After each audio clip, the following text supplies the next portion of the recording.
Welcome everyone to the Infernal Brotherhood of the Scruffy Looking Nerf Herders. This is a live streaming YouTube video podcast by Star Wars fans for Star Wars fans, and today we're going to be continuing our review of Season 3 of The Mandalorian with Episode 2, Chapter 18, whatever. Why do I fucking lay it out like that? Whatever. Chapter 18, Mines of Mandalore. We watched it. It was definitely a show. Yeah. All right, I got to hear your initial thoughts here. Wow, really? Dude, it was just... This is the second fucking filler episode. And it's... You thought this was a filler episode? There were a couple of cool parts, but for the most part, it's... Okay, so I figured out what it is. What? And I think I talked about it last time, but this time I actually sat down with a stopwatch and, after the first viewing, I sat down with a stopwatch, timed the scenes, and... how many there were, and it's just like, fuck, it's like they're trying to rush through this shit, like to just dump a fuck ton of story on us all at once versus letting us experience it through the season. So I don't know, it's just the pacing is off for me. And other than like a couple of things in this, it was just like meh. Holy shit. We had totally different responses. I still love it. Like, it's a great show, but it's not my favorite anymore. Oh my gosh. Yeah. Wow. It's definitely not my favorite. I mean, we just reviewed a show that's infinitely better. Yeah. But holy shit. Yeah, a totally different reaction. I thought, okay, he doesn't have to go look for that stupid brain chip for the IG droid. Awesome. Just give him an R5 droid and let's get the fuck to Mandalore. Yeah, but the problem with that is, then the entire first episode was a waste of fucking time. I mean, yeah, we already argued that. Like, it definitely was. Like, yeah, but this is like cementing that half of the first episode of the third season was fucking pointless. Yeah. I mean, it was for people who didn't watch Book of Boba Fett. So they didn't understand the whole Darksaber thing. They didn't understand the fucking, him practicing with the Darksaber and sucking at it. And then they didn't understand the fucking going to Mandalore to redeem him. Because they didn't see it, so they have to do that sort of stupid shit. So fans like us are just like, fuck, die. Yeah, but all that shit was also in season 2. Like his only him getting the Darksaber, not knowing how to use it. Like we saw him try to wield it last episode, and it was like all heavy, and he couldn't. And in this one too, he just he sucked at it. Yeah. So they had to explain that. Mm. Even though they didn't explain that at all. Yeah, I was like, nothing was explained. Huh. Yeah. They just explained why he was going to the Mines of Mandalore over and again. I was glad. I wanted him to get to Mandalore fast. I was so afraid we were going to do a bunch of side quests that we were never going to actually get there. And to see in episode 2, them just go straight head on at it. And I didn't mind seeing, that little mechanic lady again. I like her dynamic with the gel. What's that? So I'm cool. Anytime she's on screen, I know I'm gonna chuckle. So I'm cool with that. Yeah, I just love them like ripping people off together. This is fucking great. Yeah, let me watch that for a little bit. And then he just goes straight there, and that's when shit hits the fan. And so you get these really weird troll-like creatures that are sort of attacking him and stuff. And then we get that really cool ass sort of biomech creature like deep in the cavern that fucked him up. What's not to love? Yeah, I mean, that's the thing. Like, there were cool parts, but it just... I don't know. I need to go back through and watch the original season because I'm still on I'm still of the mindset that I don't know if I'm biased because of the television that I've watched recently being so fucking good. It's made this, not as good in comparison, or if the pacing really is off compared to the first, 2 seasons. Because it just... I don't know, it just feels so rushed. It feels like an old-timey serial where it's just sort of like, on to the next one, on to the next one, on to the next one, versus story building. Interesting. Even both Bo-Katan's descent into the mines as well as Din Djarin's descent into the mines, it's like, cool scene of us flying. I'm going to talk for a minute. Cool scene of us flying again. And then I'm going to talk again for a second. Pew, pew, pew, pew. Ah, yes, this is the thing over there. Let's go. That's that's what it felt like the whole time, and it's like, I I don't feel know. like you could reduce every show down to that. Yeah, but it's like it's just I don't know. It just feels so rushed, Wow. and that's what's bothering me. Okay. I thought you would have gotten the biggest hard on when we saw the Mythosaurus. I did. Like that was fucking cool. But are we gonna get any sort of payoff? Like we know they exist. Well, I guess never mind. We don't know they exist. Now we know they exist Right. in Disney canon. But like that was cool. That was really fucking cool. And like that whole scene, even down to like Bo-Katan just nonchalantly like, well, I gotta give you the whole thing. Like I loved that part. Like when they were actually there, he was going to baptize himself because she is just playing it off like it's a fucking dumb ritual. Yeah. There's no real meaning to it. And of course I did it. I was a princess and daddy was so proud and blah, blah, blah. And he's just like, this is the most solemn he's been in his entire life. Like this is bigger than anything else that's ever happened. Like I love that. Like that was pretty cool. Do you think it's just learned behavior? It seems strange to me that he would still be so attempting to be so holier than thou like this cult and be a member of the cult. He's seen other Mandalorians in a different way. The group that you're in is outright rejecting you because of your natural behavior. Why would you continue to try to fit in with the group that doesn't want you? Why not just be on your own? Or if you have to be associated with other Mandalores, you have people that like you. It's just cult mentality. Like that's all it is. I mean, that's something that even in my personal life, I experienced with other people. Yeah. You know, being from the state we are, there's a lot of fucking Mormons, and they are pretty bad when it comes to, you know, completely writing off their entire family over the dumbest shit. Oh yeah. Like I have adopted a lot of people because of that kind of shit. So, like I understand that. Like even the people that are just down and out, like they lost their entire family because they're different or whatever, they're going to do everything in their power to stay within that cult because that's the only family they know and the only way of life they understand. So, like, I completely buy why he's doing what he's doing, even though he has seen so many different walks of life and, you know, just different paths that he could take. Yeah. Like, he's still, like, he was born into that.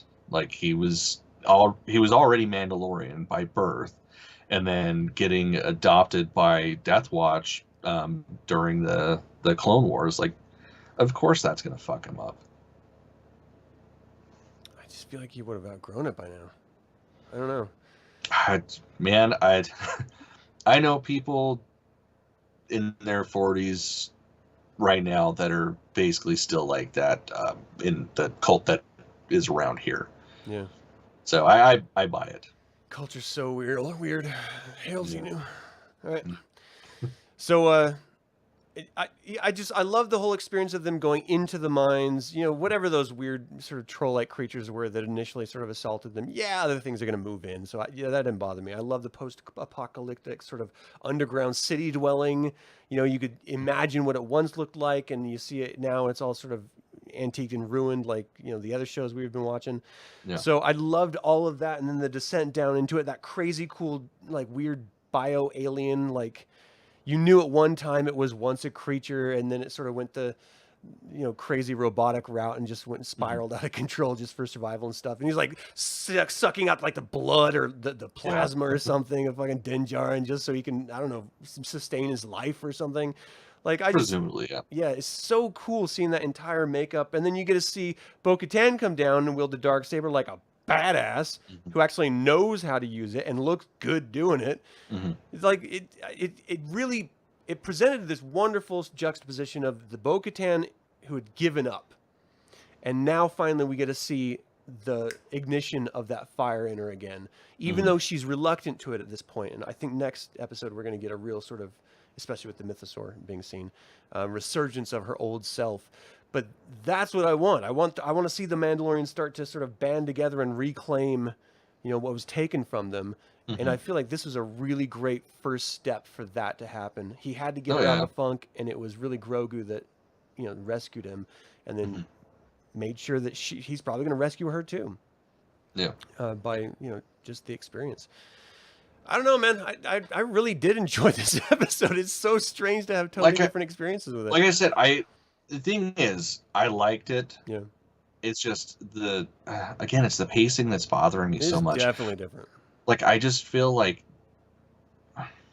I don't know. I don't really know how to explain it other than it just seems way too fast. Like they're just trying to throw too much shit at us. Because yeah, on paper, everything that happened in this episode was fucking awesome. I mean, minus Grumpy McPoopy Pants Bo-Katan. Like whatever. Like they're made for each other. They're both just shunned by their own miserable people. Like, so of course they're gonna be wacky partners this season, but it's like the shit they spent a lot of time on they shouldn't have, and then the things that they should have really expanded on, I feel like they didn't. I'm glad that we didn't get much more of the mythosaur. Yeah, like it's one of those things that's just like any other kind of monster, like in a scary movie, less is more. Like some of the most effective monsters you barely fucking see. So that was great, but like the lore and even when she was making him food, it was like, oh, you've never had this. Any Mandalorian child growing up knew this stuff and loved this stuff. And it's like, cool. Why don't you go a little bit more that way with that? Like, explain to him why. I don't know. I guess for me, it's like I want more of the mythology of the Mandalorians, because everything that we know or knew up until now is out the window, outside of like Clone Wars and stuff. So I don't know. It'll be interesting how deep they end up going, because they do have Filoni there, so they could really do crazy deep dives into the lore. I just always assumed that this is just sort of one of those things where they would ramp up to the sort of him redeeming himself, and then the big bad is revealed in the series, and then it sort of takes off in that direction. And so I didn't mind getting rid of, like, up front, getting him back in his cult so he's happy and warm with his whoopee. Then we can go to the main story. Because I still feel like this is not the whole point of the season yet. Like, we still have yet to be revealed the great big bad, or the purpose of this season, as it were. Yeah. So I don't know. That's what I'm hoping for. Did you have a favorite moment about this? I mean, obviously, seeing the fucking mythosaur was just awesome. Never thought of it as an aquatic creature either for some reason. So that was just dope as hell. I always imagine it like in the old Dawn of the Jedi era, where they were like these like flying creatures. Yeah, that's how I always thought of. Like it was a dragon. Yeah. Well, I mean, I guess it could still be a dragon. It's just hanging out underwater. But I love that. Seeing Bo-Katan be a badass, that, of course, like my nipples are gonna get hard for that shit. So that was great. But yeah, it's just, again, I just feel like it's just the pacing that's bothering me. Yeah, I think my favorite was that weird little bio creature. I mean, he ended up being pretty damn tough. It took 2 Mandalorians and a Grogu to take him down. And it was just wacky and fucking out of left field. Like, I never thought they would do that. Maybe like a weird slug creature like a Jabba or something, but I don't know. I just thought that was really inventive and fun, especially to drag Bo-Katan into it. They're like, how are we going to get her involved when she clearly, has a stick up her butt? Yeah. What was your least favorite? Just the pacing alone, or was there a particular aspect? Yeah, it was the pacing. Like everything else I was fine with. It just, like especially the whole Grogu going to get Bo-Katan and all that shit. I don't know. But for some reason, like that, something about that just seemed a little off. But yeah, like everything else, it was a good episode for that. So Chris is saying, what do we think about the droid? It was the same one from episode 4. Is R5D4 the same one? I know it's an R5 unit, but I don't know about D4. Yeah, I don't know. I mean, if it was one, I mean, that would make no, because this is way after, but droids last as long as you take care of them. So. Well, not if they get blown the fuck up in a war. It's true. Because wasn't the R5 with Porkins? No, I mean, I think you might have had one, but I don't think it was the one from A New Hope, as in, like, blew up so that R2 could go with Luke. I gotta look into this because now I'm second guessing all this shit. Yeah, and let's say, so for argument's sake, let's say it is the exact same droid. I don't really mind. You know, last we saw him, he was on Tatooine, still on Tatooine. Oh, yeah, no, that was the one that blew its motivator. Yeah. So I I don't mind that. I think that's fine. Does that bug you that there's those little connections in universe? No. Especially when it's just a fucking droid. Like. Yeah, I mean it's just a little callback to, like, hey, this is cool, isn't it? I liked that it was terrified. That was pretty fun. Well, yeah, understandable because I mean it went through the whole rebellion era. It was active through the New Republic era, so yeah, whatever. Right on. Yeah, I was wrong. That one did not die. Obviously, it's the same droid. So yeah, I think that's pretty cool. I didn't really have a like a heavy least favorite part of this. I can't even think of one off the top of my head. You know, stuff that's good. Yeah, stuff that makes me sort of go like, all right, that's a weird choice. You know, the sort of alien design of the troll creatures when they first get into the cave. Really kind of like. You didn't like the Mandalore locks? That was my first thing. I was like, oh hey, Mandalorians have more locks. That's awesome. I just thought it was like whatever, you know. But I guess maybe that would be my least favorite. But other than that, I thought this was a cool, fun, get to it. We know what's coming next sort of episode, and now I really do want to see what happens next. And if we ever like it as a season finale, or it's like a teaser of this episode, and then in season 4 or 5 we see him riding that mythosaur against like fucking spaceships and stuff. Fuck yeah, give me a never-ending story. I'll do it, Falcor. Right. Yeah, I mean the thing is, technically speaking, he is the Mandalore. He should do something super Billy badass like that. And I mean that, because ultimately my understanding is he's going to be what unites the Mandalorians, like the different factions. So it's like, what better way to do that than to ride the fucking mythosaur to battle? Is it like, too much like Avatar? Never saw it, so it doesn't matter to me. Wow, really? Yep. Wow. How the hell did you avoid that? Same way I missed Sharknado. Just it got hold on.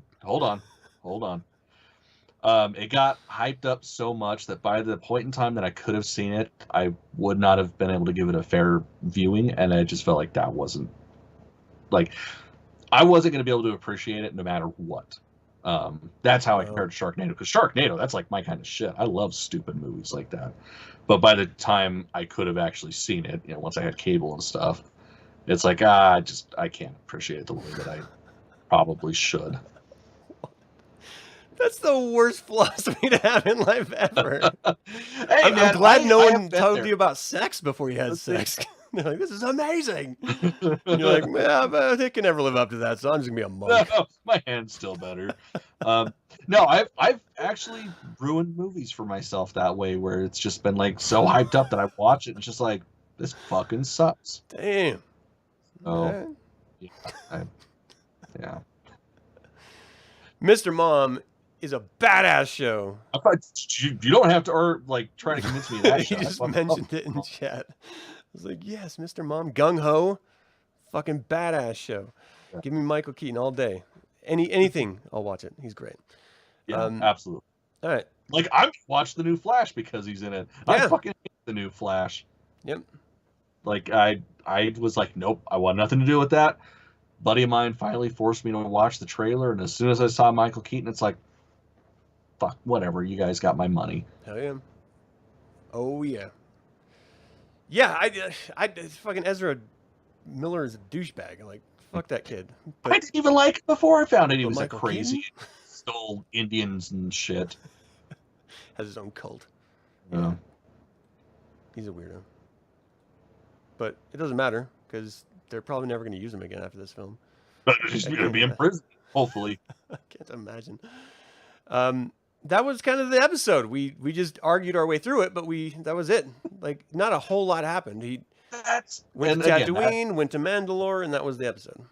Yeah, and that's kind of part of my problem. But the thing is, it does set up potentially great seasons. So that's what I keep hoping for. Like, we don't need planet hopping after planet hopping after planet hopping unless there's like a reason for it, which I don't know. I still kind of feel like there really wasn't too much. Like, he could have just gone to fucking Mandalore.